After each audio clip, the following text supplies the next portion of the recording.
bah tiens, c'est encore un hors-série. Bah oui, c'est encore un hors-série, oui. Parce que si tu te souviens bien, Isabelle est en train de suivre toute une formation pour améliorer le podcast L'entrée des coulisses. Ah ouais, donc du coup elle fait des hors-séries quoi.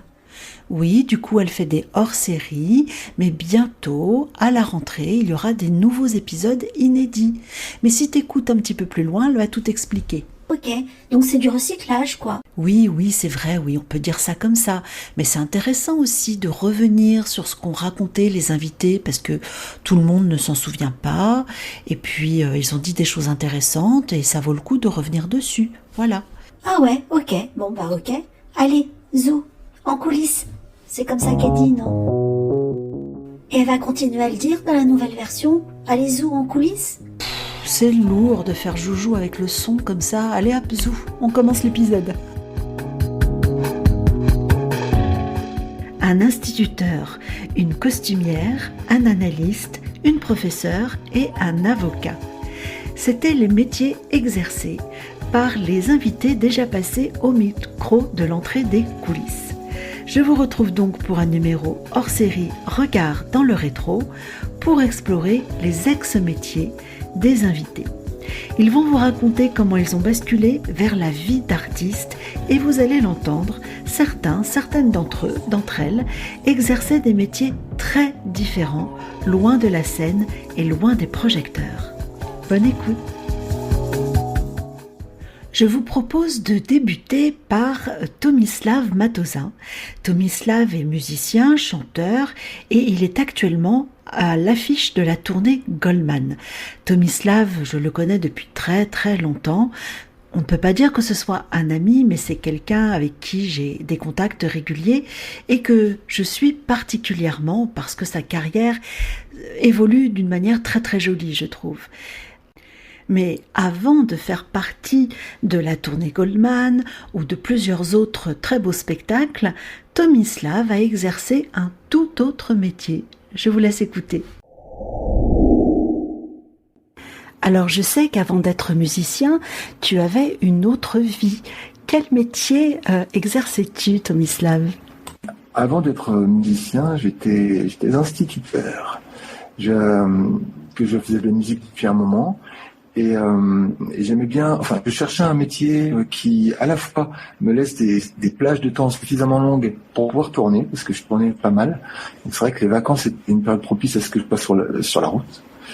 Et j'aimais bien dans l'idée d'enseigner, d'être instituteur et pas prof de collège, par exemple.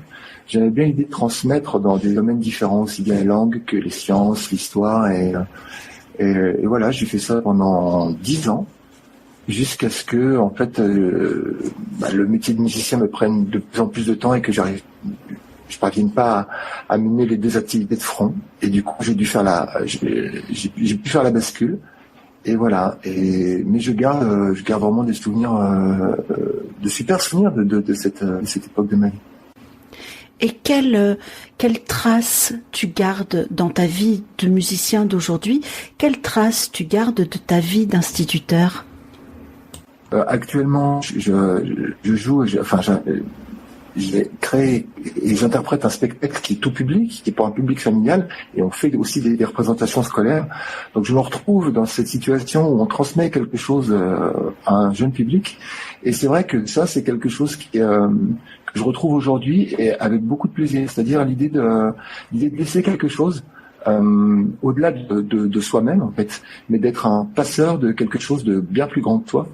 Et notamment quand j'enseignais l'histoire, quand j'étais instit, je retrouvais ça, ou les textes en littérature, et je retrouve vraiment cette sensation quand on, notamment après une représentation, quand on fait un banc en scène et quand on discute un peu avec un jeune public, avec des classes, et qu'on répond aux questions, et je me retrouve dans cette situation-là de nouveau un peu, et c'est très plaisant. Donc oui, l'idée de transmettre, c'est quelque chose j'ai des enfants maintenant, je n'avais pas à l'époque.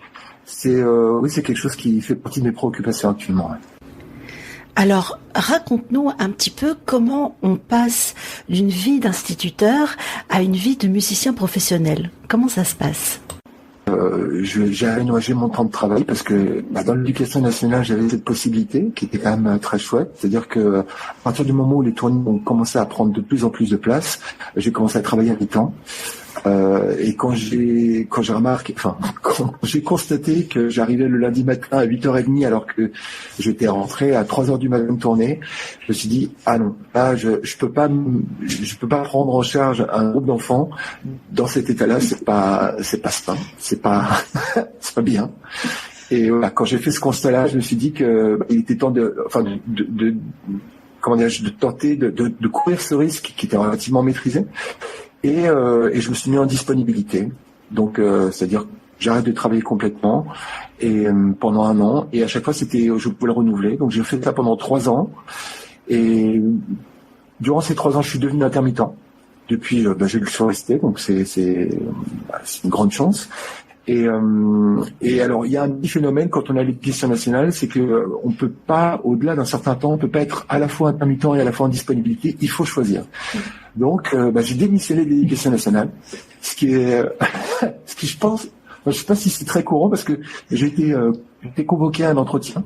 On m'a demandé pourquoi, on s'inquiétait en fait de ma situation parce que, mais j'ai une personne très très gentille en face qui m'a dit mais vous avez la sécurité de l'emploi et là vous allez, qu'est-ce que vous allez faire? Est-ce que vous avez un projet sérieux, etc. Et donc j'expliquais que j'étais musicien, c'était peut-être pas le plus sérieux que ça. Mais bon, j'ai eu la chance de tomber sur quelqu'un qui était assez comme ça curieux de spectacles et autres. Donc on a pu discuter un peu de chansons, de spectacles. Il connaissait un certain nombre d'artistes qui sont pas tellement connus du grand public. Et voilà, du coup il a compris, d'après ce que je lui ai expliqué, que c'était pas un coup de tête. Et du coup il a validé ma démission parce que c'est quelque chose qui se valide. On peut la refuser. Donc voilà, concrètement c'est comme ça que ça s'est passé.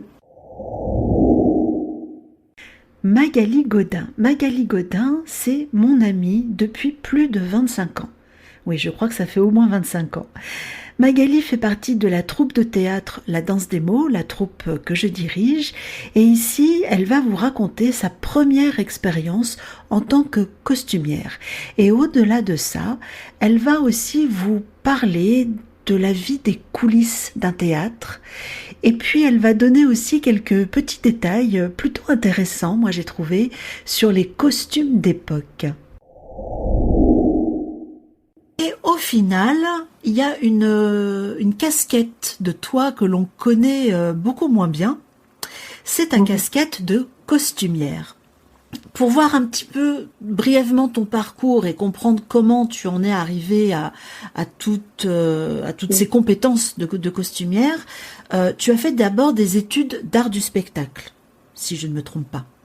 Oui, c'est ça. J'étais à la fac, donc j'étais à Nanterre et j'ai fait, le théâtre faisait déjà partie de ma vie. Je faisais déjà du théâtre depuis l'âge de 13 ans. Mmh.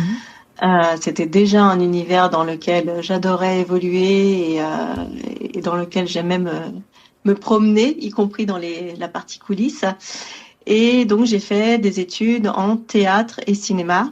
Et j'ai eu une maîtrise en théâtre. Et ensuite j'ai dû travailler, comme beaucoup, et j'ai repris une formation de costumière à mi-temps avec mon travail que je menais par ailleurs. D'où t'est venue cette envie, en fait, de t'intéresser aux costumes et carrément de prendre les fils et les aiguilles? Alors, au tout départ, ça remonte très loin, en fait. Au départ, c'est le dessin, c'est les robes. Enfin, c'est parce qu'à l'époque, c'était les robes plus les femmes que les messieurs que j'envisageais. Ouais. Donc ça, j'ai toujours adoré. D'aussi loin que je me souvienne, je crois que je devais avoir 6 ans, je créais déjà des mini défilés sur papier, où je dessinais des robes, donc c'était déjà un rêve vraiment d'enfant. Et puis à 13 ans, comme je t'ai dit, j'ai commencé le théâtre, donc au lycée. Mmh. J'ai intégré une troupe de théâtre là où je me suis mise à jouer, et je crois qu'en fait les choses se sont faites très naturellement, c'est-à-dire que j'aimais dessiner, j'aimais créer sur papier, et puis c'est vrai qu'à ce moment-là, j'avais peut-être pas encore envisagé de toucher au fil et aux aiguilles, mais en tout cas d'imaginer des choses, d'imaginer des tenues, d'imaginer et après l'amour du théâtre augmentant au fur et à mesure des années et mon expérience aussi un petit peu moi sur scène faisait que les deux se sont se sont rapprochés, en fait, ont commencé à se mouvoir dans une même dynamique. Et la première fois que j'ai joué au théâtre, donc à la fin de cette année de lycée, puisque c'était un projet fait avec un professeur de sciences naturelles. Et donc, je jouais au théâtre de Cachan et je me souviens, je suis arrivée. Il y avait personne encore qui était là. On était à 5 heures de la représentation et je suis rentrée dans le théâtre qui était vide, du coup. Et je crois que j'ai adoré ce moment. Et je me suis rendu compte qu'au final, je prends énormément de plaisir à être sur scène, mais je crois que j'ai au moins autant de plaisir à déambuler dans le théâtre, alors que voilà, il s'active d'autres activités, donc tout ce qui se fait en amont, ou même simplement des fois en étant seul et avec ce silence qu'il y a qui résonne malgré tout dans le théâtre quand on est voilà, tout seul.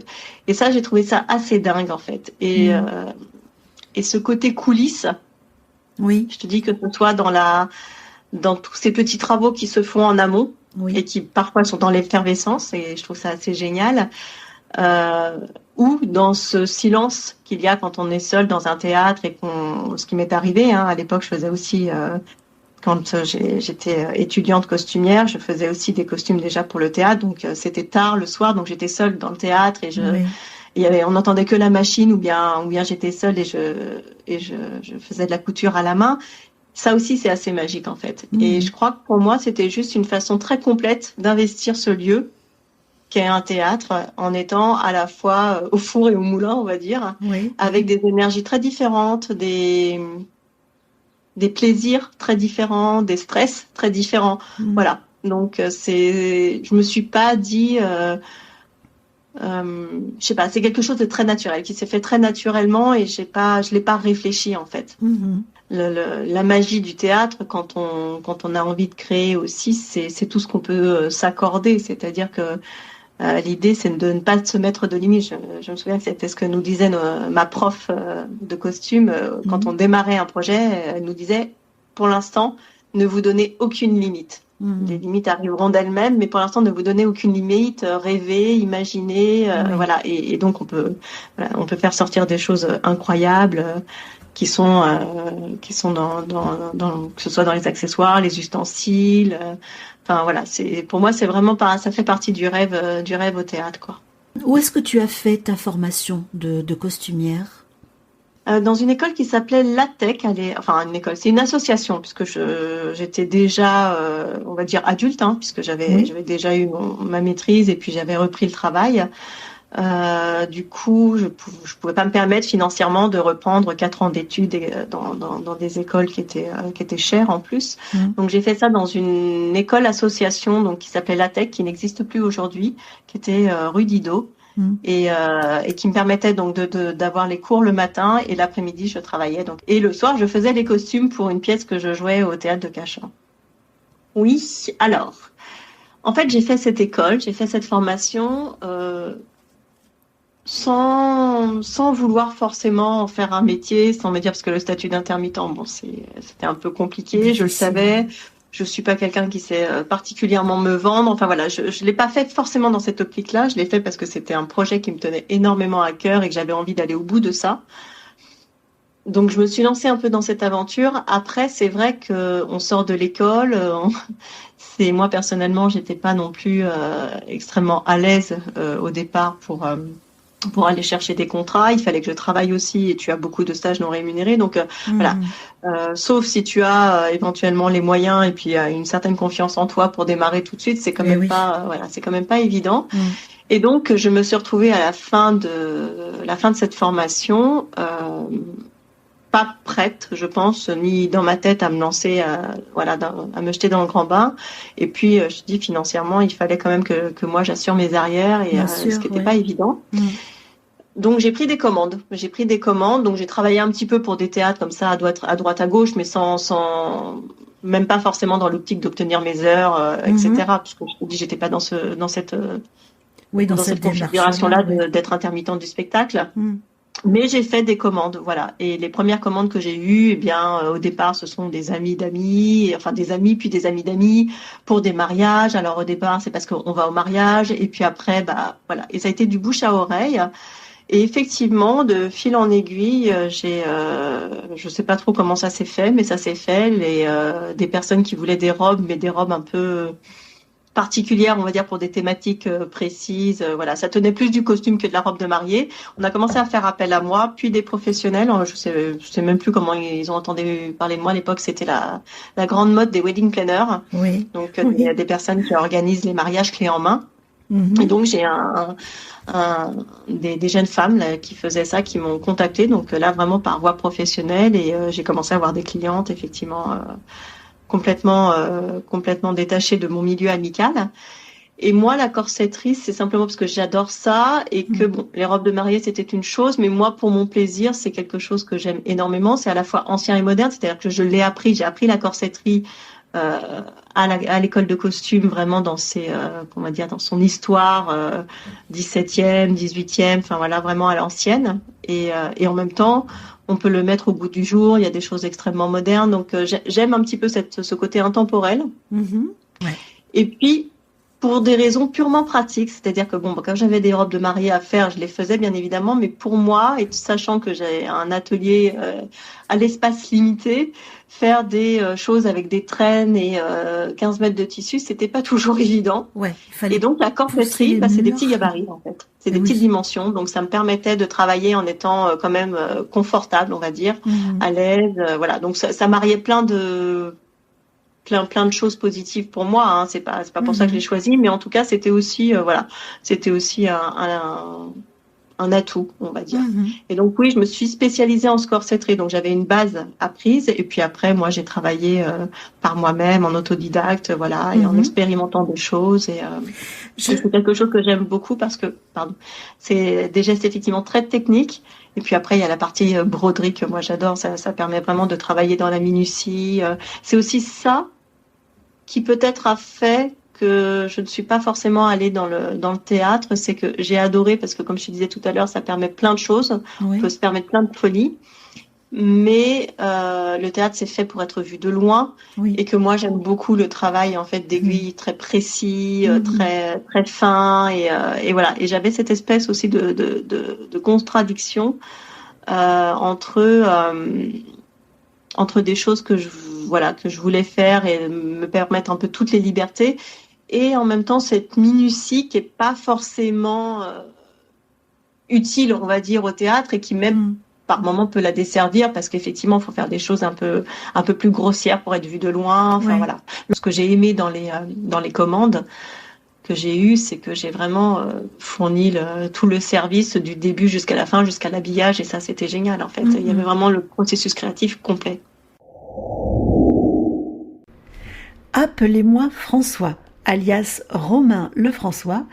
C'est un artiste que j'ai côtoyé lorsque je faisais partie de l'association Musique 94, l'association tête de réseau des musiques actuelles du Val-de-Marne, une association qui malheureusement n'existe plus. Mais nous avons fait une interview lors de la première année du podcast, et je lui avais demandé au cours de cette interview de raconter son parcours professionnel avant qu'il devienne artiste. Et ça a été l'occasion de parler de la question se sentir artiste ou pas. Je vous laisse écouter. En fait, avant de me lancer à corps et âme dans la musique, j'ai fait des études, que ça marchait plutôt bien, et j'avais peut-être peur je ne savais pas que je voulais me lancer dans la musique, je pense. Et puis on m'a dit voilà, va au bout de tes capacités. Donc j'ai fait une école de commerce. J'ai travaillé quelques années, 2-3 ans, j'ai fait mes stages dans des grosses boîtes, donc j'ai vu que je ne voulais pas faire, et j'aurais pu vraiment rester dans ce moule-là, mais je m'y sentais pas à ma place. Enfin, j'aurais pu être à ma place, mais au fond de moi-même, je savais que j'étais en train de me trahir. Donc très tôt, alors que tous mes camarades, tout mon entourage était parti dans cette voie-là, j'ai pris le chemin artistique, quoi. Bon, après, comme j'avais le fait d'avoir fait ces études-là, ça m'a permis quand même, je m'en rends compte maintenant, de savoir poser les données, d'analyser, de dire voilà, j'ai un projet, c'est quoi mon objectif, je je veux aller là et comment je peux faire et du coup de pas avoir peur du travail que ça représente, quoi. D'y aller, me plonger dans l'inconnu en me disant bon, allez, t'es pas plus bête qu'un autre, vas-y, quoi. Alors du coup, d'où est venu le déclic? Ça a été assez progressif, mais d'abord j'ai toujours été en fait, à la rigueur, dans les études que j'ai faites, je suis allé plutôt du côté marketing parce que ce qui m'intéressait c'était éventuellement je me rêvais de travailler avec des agences de créa, de publicité, parce que finalement c'était quand même ma fibre artistique qui voulait s'exprimer. Et puis au bout d'un moment en fait. Et puis en fin de stage, on m'a dit t'es très bon, t'es super créatif, mais t'es pas très bon en analyse. Il faudrait que tu développes ce truc-là. Et comme moi, je suis assez j'aime bien les challenges. Je me suis dit bon, ok, je vais prendre un premier boulot en analyse de données de marché. Et donc je faisais des études de marché. J'avais des clients dans le papier toilette, dans les bonbons, dans le pâté, dans les pneus. Et j'analysais les chiffres, j'analysais tout ça. J'étais devenu assez bon là-dedans parce que j'avais trouvé ma façon de faire créative en fait dans mon rendu. Mais à côté de ça, en fait, je continuais d'écrire des chansons sur ma vie, sur d'autres choses, des émotions. À partir du moment où je me suis dit, dès que je vais dans le métro, dès que je rentre chez moi, ou même au boulot, je commençais à continuer à réécrire des chansons, à penser qu'à ça. Un été, après, en retour des vacances, je discutais avec un copain, il m'a dit, mais vas-y, lance-toi. Et ça a été un peu ce déclic-là, je m'en souviens, c'était dans un train. Entre Belle-Île et Paris et je me suis dit ok, je plaque tout et j'y vais parce que sinon dans 10 ans j'y suis encore et je vais regretter. J'ai regretté de pas avoir essayé de vivre ma vie. Et là tu regrettes pas du coup? Et là je regrette pas, je sais exactement tous les sacrifices que ça a demandé, mais je vois surtout qu'en fait, par rapport à ce que je voulais faire, je suis dans mes pompes, en fait. Je suis pas à côté de mes pompes. Et mine de rien, 10 ans plus tard, c'est un peu triste, mais j'ai vu des copains se sentir être passés à côté de quelque chose. Alors ils changent maintenant, mais le plus beau compliment qu'on m'ait fait, c'est une amie qui m'a dit, mais t'as eu raison de vivre ce que tu voulais faire, ton rêve, depuis le départ, quoi. Voilà. Et c'est vrai que c'est une chance parce que j'ai su ce que je voulais faire. Je pense que c'est un grand malheur de pas savoir ce qu'on veut faire. Donc, tu t'es toujours senti artiste, en fait? Je crois que j'ai compris que alors on a tous une fibre artistique de créateur en nous. Et pour le coup, j'en suis vraiment persuadé. C'est pas du tout un prêt-à-penser en disant ça, parce que à côté de ça, j'ai fait beaucoup d'ateliers avec des publics très divers, que ce soit des enfants. Donc les enfants ont un potentiel créatif très développé. Enfin, ça paraît, tout le monde est assez clair là-dessus. Mais aussi avec des adultes qui ont eu des vies très difficiles. J'ai fait des ateliers en prison, en maison d'arrêt, de nombreuses fois. Et je m'aperçois qu'en fait, ils ont tous un potentiel poétique, créatif, des idées, et ils le savent pas forcément eux-mêmes. Mais la grande différence, c'est que se sentir artiste est quelque chose qu'on arrive à sentir plus ou moins tôt dans une vie. Et moi, je pense que je l'ai toujours senti. Et ça, je pense que c'est une chance parce que du coup, je voulais pas devenir artiste. Je pense qu'artiste, c'est pas un statut social, on s'en fout de l'artiste. C'est juste une sorte de vision qu'on a ou de capacité à garder les yeux ouverts et à s'émerveiller de ce qui nous entoure, des rencontres qu'on fait et qu'on veut ensuite le traduire avec un matériau, que ce soit l'écriture, la sculpture, le dessin. Mais et ça, c'est une fibre, en fait. Et c'est en soi. C'est en soi. Et on l'a tous, mais plus ou moins développé, plus ou moins inhibé, je pense, en fonction des contextes familiaux, sociaux, historiques, géographiques, voilà. Si je vous dis Marion Lorgnay? vous connaissez.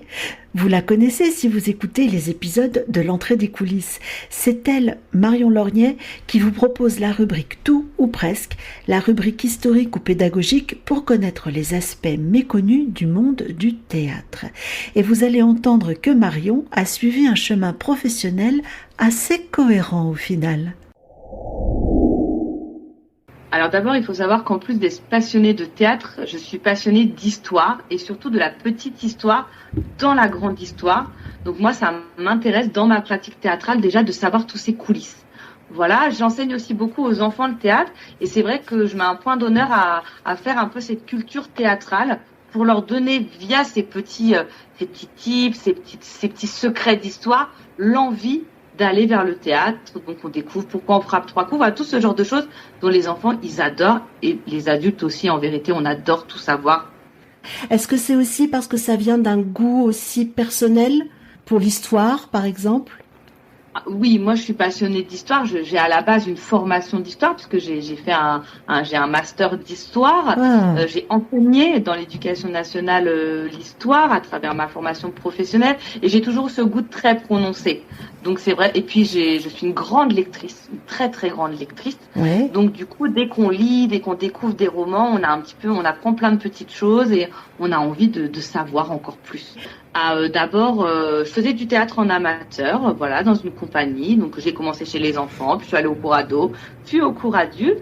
Et puis le responsable de cette compagnie, donc de la compagnie de la Dandinière, m'a dit un jour, mais pourquoi tu m'assisterais pas sur le groupe que je donne avec les ados pour voilà, découvrir un petit peu ce que c'est que la mise en scène et ce que c'est que gérer un groupe. Donc je l'ai assisté pendant 1 an. Voilà, j'étais encore mineure à l'époque, donc voilà, ma maman m'emmenait, etc. Tout en continuant à jouer sur scène, le petit spectacle à la fin de l'année, voilà. Et puis l'année suivante, il m'a dit, est-ce que tu veux qu'on te confie un cours enfant? Donc j'ai animé tout de suite un cours enfant. Dans la compagnie où on est, on doit produire un spectacle en fin d'année qu'on joue 2 ou 3 fois. Donc il a fallu très vite que je mette dans le bain. Et puis au fur et à mesure, ça a été un cours enfant, 2 cours enfants, 3 cours enfants. Des cours ados, une envie de plus en plus faire des mises en scène longues, d'aller dans des sujets qui me passionnent. J'ai eu la chance d'avoir toujours des groupes qui m'ont suivi dans tout ce que j'avais envie de monter. J'ai monté avec des ados une pièce sur le frère de Göring, d'Hermann Göring, D'accord, qui est Albert Göring, qui est résistant à la différence de son frère. Ils m'ont suivi dans le projet. Et puis un jour, en 2019, j'ai eu envie de quitter l'éducation nationale pour tout un tas de raisons. Je ne me retrouvais plus dans ce métier. D'accord, ok. Donc ça veut dire que quand tu as commencé à donner tes cours, donc tu disais que tu étais mineure au départ, donc tu as fait cohabiter ça avec tes études, je suppose? Oui. Donc j'avais mon bac. Ouais. Ensuite, je suis allée à la fac et je me libérais le mercredi pour pas avoir cours. Et du coup, je donnais mes cours le mercredi. D'accord. Et donc, tout en étant instite, tu donnais déjà des cours de théâtre, c'est ça? Donc, c'est ça. Donc en fait, faire cohabiter comme ça différentes activités, ça fait longtemps que tu le fais, tu es habitué. Oui, voilà, je l'ai fait pendant une dizaine d'années où, pendant mes études et puis après quand j'étais en poste, où j'avais toujours le mercredi des ateliers théâtre. J'étais pas à 100% à l'éducation nationale, donc j'avais aussi des ateliers parfois le soir. Et puis en 2019, j'ai quitté l'enseignement définitivement et je me suis dit, enseigner le théâtre, c'est ce que j'ai envie de faire, c'est ce qui me passionne. D'accord. Sous quelle forme? Parce qu'il y a 1 milliard de formes. Oui. Moi, je ne souhaitais pas devenir comédienne professionnelle. Ce n'est pas quelque chose qui me fait vibrer. Moi, ce qui me fait vibrer, c'est vraiment la direction d'acteur et la mise en scène. D'accord. Et j'ai choisi de créer une petite société pour pouvoir animer dans différentes compagnies, dans différentes écoles et dans différents musées, des ateliers théâtre. D'accord. Donc, c'était une sorte de reconversion, on va dire, de prof. Tu enseignais l'histoire, c'est ça? Tu disais... Oui, l'histoire et le français. Histoire et français, d'accord. Enfin, ça restait toujours de l'enseignement, mais c'était pas la même matière. C'est ça. Mais comme j'avais ces cours de théâtre en parallèle, en vérité, j'ai commencé mon métier dès le début. Oui. Je pense que c'est juste que peut-être il y avait un petit souci de légitimité, de syndrome de l'imposteur. C'est un petit peu à la mode ce mot, mais où je me disais, c'est quand même une vie très particulière de vivre de théâtre, de vivre de l'art. C'est quelque chose qui n'est pas forcément dans la sécurité. Oui. Et totalement pas dans la sécurité du poste de fonctionnaire dans lequel j'avais commencé à tracer ma voie. Donc, clair. je pense que voilà, cette envie, elle a toujours été là. Et effectivement, c'est toujours de l'enseignement. Oui. Mais du coup, comment ça s'est fait cette transition alors? Parce que tu as effectivement une structure qui s'appelle Théâtre en mille et un lieux. Comment s'est fait l'articulation entre je suis encore en poste, je suis prof, voilà, et tout d'un coup, je lâche tout ça et je suis à la tête de ma structure? Alors, c'est une combinaison de plusieurs choses. Déjà, j'avais de plus en plus de cours de théâtre. Oui. J'avais une volonté d'aller encore plus loin dans des projets, avec des projets plus ambitieux au théâtre. J'avais aussi très envie de mettre en scène un groupe adulte. Parce que j'adore travailler avec les enfants, mais il y a dans la mise en scène et dans ce qu'on peut leur demander des limites. Oui. Parce que voilà, pour eux, il faut que ça reste vraiment un loisir, etc. Et avec les adultes, on peut peut-être aller un petit peu plus loin. Et j'avais pas assez de temps. Oui. Finalement. Il y a aussi le fait que, voilà, dans l'enseignement, je m'y retrouvais plus du tout. Et vraiment, je me suis vraiment posée au mois de juin en me disant, je n'y retournerai pas. J'ai suffisamment de cours pour m'assurer un reste à vivre, parce que il faut quand même vivre. Bien sûr. Donc, j'ai suffisamment de cours pour démarrer et pouvoir au moins pendant un an me lancer comme ça.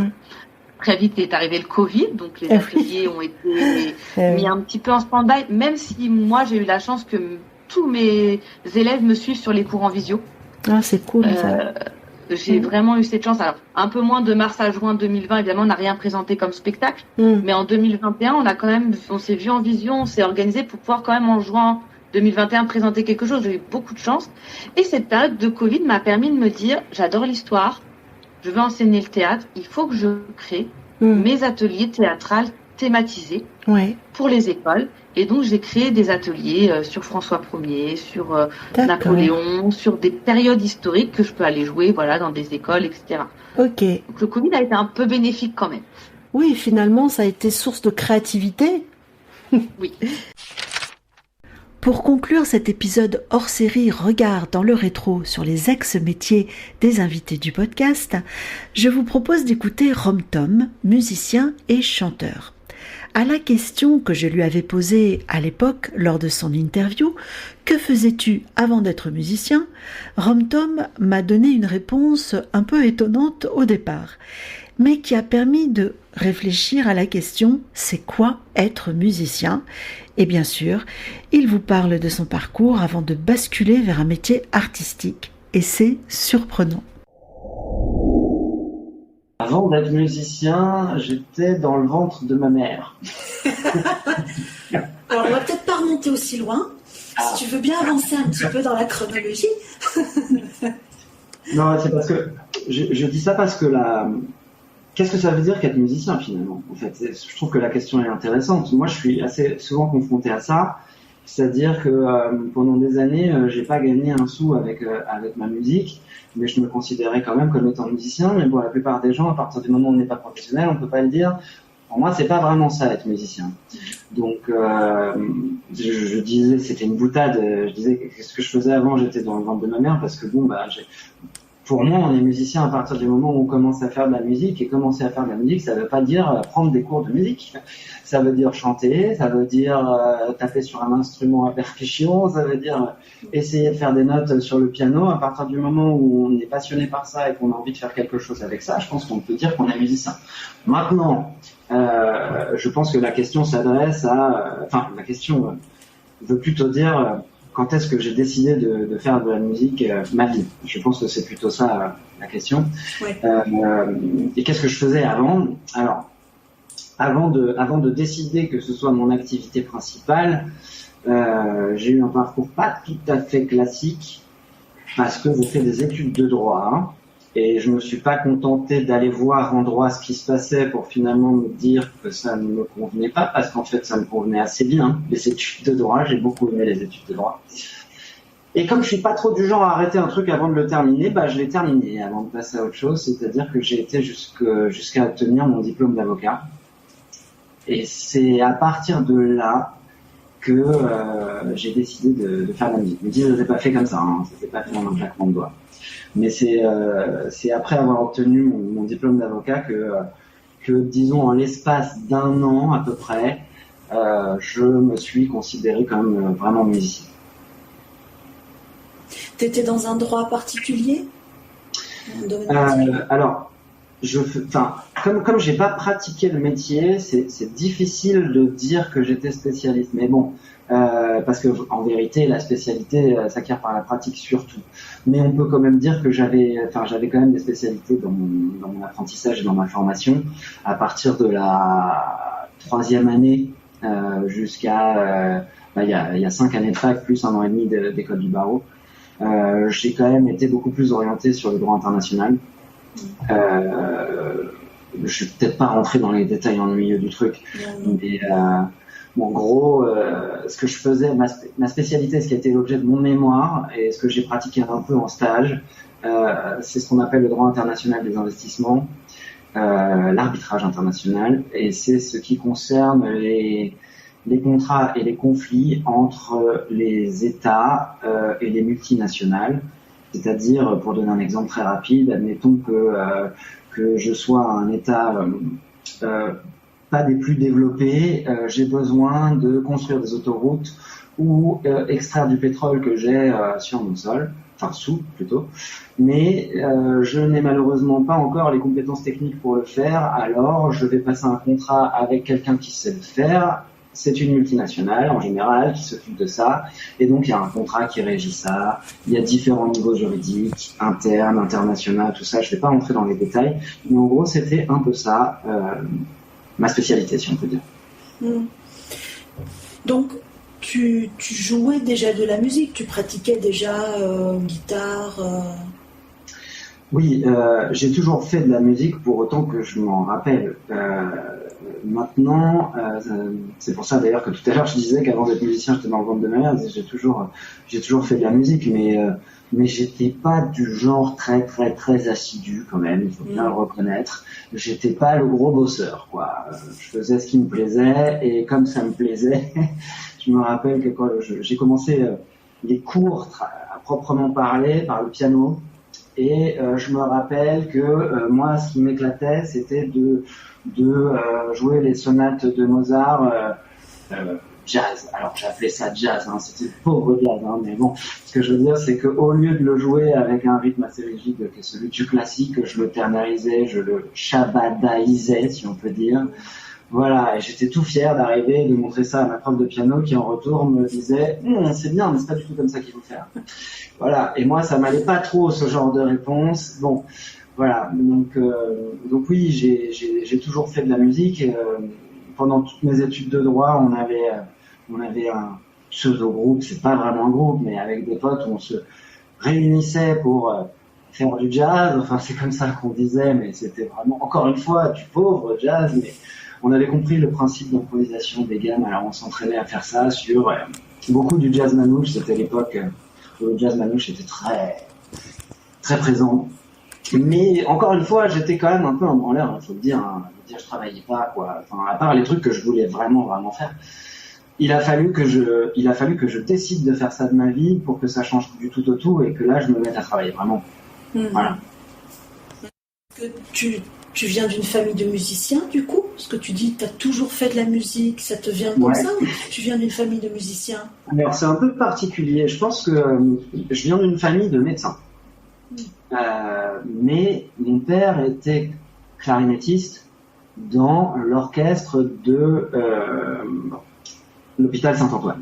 L'orchestre jazz, le petit band, je sais plus comment il s'appelait d'ailleurs, le petit orchestre jazz de l'hôpital Saint-Antoine. Donc oui, j'ai toujours été confronté à la musique, mais mes parents étant médecins, je pense que inconsciemment, c'est probablement pour ça que j'ai fait droit, parce que inconsciemment, je devais me dire que ce qu'il fallait que je fasse, c'était médecine, architecture, droit, enfin que des métiers de cet ordre-là. J'ai jamais imaginé que je pouvais faire de la musique un métier, puisque mon père ne le faisait pas.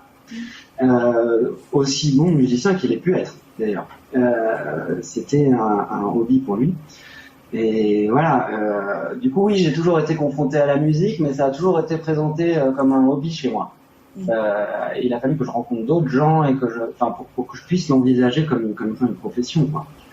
Et justement, alors, du coup, c'est quoi le déclic? Qu'est-ce qui a fait que tout d'un coup, tu as dit, là maintenant, je vais en faire mon métier, mon activité principale? Le déclic, ça a été le fait de faire, je pense. En fait, la manière dont ça s'est passé, c'est que j'ai eu mon diplôme d'avocat. Et en sortant de l'école du barreau, j'avoue que j'ai une espèce d'angoisse à l'idée de trouver une collaboration, m'installer en cabinet. Ça m'a pas plu tellement. Mais je me suis dit bon, c'est peut-être juste, c'est normal, hein, c'est la fin d'un chemin, c'est la fin des études, le début de la vie active. Donc au début, je me suis dit, je vais me prendre quelques mois. J'avais eu mon diplôme en octobre-novembre. Je me suis dit bon, j'ai bien mérité, ça fait quand même 7 ans d'études, j'ai bien mérité de me prendre un peu de temps là. Je vais me prendre au moins jusqu'à la fin de l'année. Et parce que j'ai envie de faire de la musique là et que j'ai une configuration pour le faire. Enfin, donc j'ai envie de faire de la musique. Et après, je pense que je prendrai un mi-temps pour pouvoir monter mon académie, enfin pas tout à fait, mais pour pouvoir donner des cours de capoeira, parce que je fais ça aussi, et monter mon activité par rapport à ça, et aussi avoir plus de temps pour faire de la musique pour mon plaisir, quoi. J'étais encore dans l'optique, la musique est un hobby, tout ça. Donc voilà. Et le fait est que en fait, dans ces quelques mois, dans ces 3-4 mois qui ont suivi l'obtention de mon diplôme, j'ai enregistré des maquettes, donc j'ai créé, j'ai composé, j'étais à fond. Et ça me demandait pas le moindre effort d'être à fond. C'était une obsession, le truc, quoi. Et donc j'ai fait ces quelques maquettes et j'avais quand même la chance autour de moi de connaître 2-3 personnes qui sont dans l'industrie de la musique. À qui je pouvais peut-être pas demander des faveurs, mais en tout cas demander un avis. Et j'ai demandé, une fois que j'ai enregistré ces maquettes, j'ai demandé l'avis à ces personnes qui m'ont, globalement à peu près tous dit la même chose, c'est-à-dire, c'est bien, faut que t'en fasses plus, faut que tu continues, faut que tu fasses, faut que t'ailles au bout du truc en fait, voilà. Et c'est à partir de là que j'ai commencé à envisager que je puisse faire ça en fait. Et puis le fait de fréquenter aussi de plus en plus de musiciens professionnels, où tout d'un coup, c'était un style de vie qui existait en fait tout d'un coup. Voilà, c'est terminé pour ce hors-série Regard dans le rétro. La suite des épisodes de l'entrée des coulisses va être très différente. Suite à ma formation avec EcoFactory, qui est toujours en cours au moment où j'enregistre ce hors-série, beaucoup d'évolutions sont en préparation. Et dans mon chaudron, ça bouillonne. Alors, pour pouvoir faire ma tambouille et vous concocter un podcast aux petits oignons, je vais suspendre les diffusions d'épisodes. Oh no. Oh no. Oh no. Pour mieux revenir à la rentrée en septembre avec un épisode qui mijote déjà pour vous emmener au cœur d'un festival pluridisciplinaire. En attendant, retrouvez-moi sur Instagram parce que là, je vais rester active.